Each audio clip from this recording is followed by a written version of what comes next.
Pernah kita bertanya dalam hati, kalau manusia ini makhluk yang dimuliakan Allah, kenapa hidup justru terasa berat? Pertanyaan ini bukan keluhan, tapi tanda akal sedang bekerja. Dan menariknya, pertanyaan ini sudah lama dijawab dalam kitab Sirul Asrar, tepatnya pada pasal keduanya. Namun sebelum sampai ke jawabannya, kita perlu memahami satu hal mendasar lebih dulu. Dari mana manusia sebenarnya bermula? Pasal kedua Sirul Asrar tidak langsung bicara tentang dunia, tetapi mengajak kita mundur ke awal.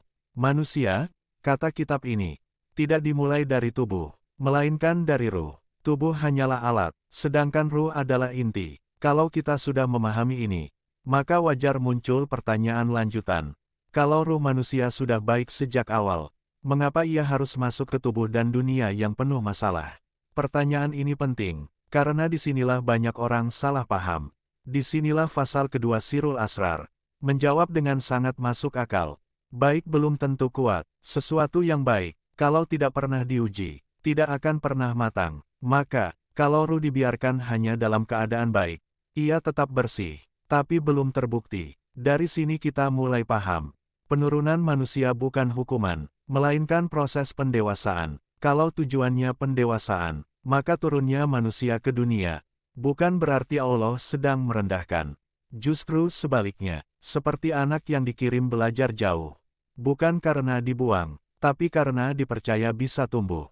Dengan cara pandang ini, kita bisa mengerti kenapa dunia tidak dibuat selalu nyaman, karena dunia bukan tempat istirahat, melainkan tempat latihan. Kalau dunia adalah tempat latihan, maka wajar jika ada capek, kecewa, gagal, dan jatuh bangun. Tanpa semua itu, sabar tidak pernah terlihat, jujur tidak pernah diuji, dan iman hanya tinggal kata. Dari sini kita mulai mengerti bahwa beratnya hidup bukan tanda dibenci, melainkan tanda sedang ditempa. Namun Allah Maha Adil. Allah tidak menurunkan manusia, lalu membiarkannya kosong. Dalam pasal kedua Sirul Asrar dijelaskan, Allah menanam bekal di dalam diri manusia. Di hati, Allah tanam rasa mengenal Tuhan. Di tubuh, Allah beri kemampuan berbuat baik. Dengan bekal ini, manusia punya peluang untuk naik, bukan sekadar bertahan. Karena ada bekal itu, manusia tidak hidup satu lapis. Ada bagian yang bekerja, yang merasa, yang berpikir, dan yang paling dalam, tempat manusia terhubung dengan Allah. Semakin seseorang hidup di lapisan yang dalam ini, semakin ia tenang, meskipun hidupnya tidak ringan. Sekarang barulah ayat, kemudian kami kembalikan ke tempat serendah-rendahnya. Menjadi jelas, dalam pasal kedua Sirul Asrar, serendah-rendahnya, bukan hinaan, artinya, manusia diberi kebebasan penuh, bebas memilih arah, dan kebebasan itu adalah ujian terbesar manusia. Maka hidup terasa berat, bukan karena Allah jauh, tetapi karena dunia memang tempat memilih arah.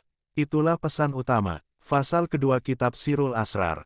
Manusia tidak diturunkan untuk kalah, tetapi untuk membuktikan kemana ia akan kembali.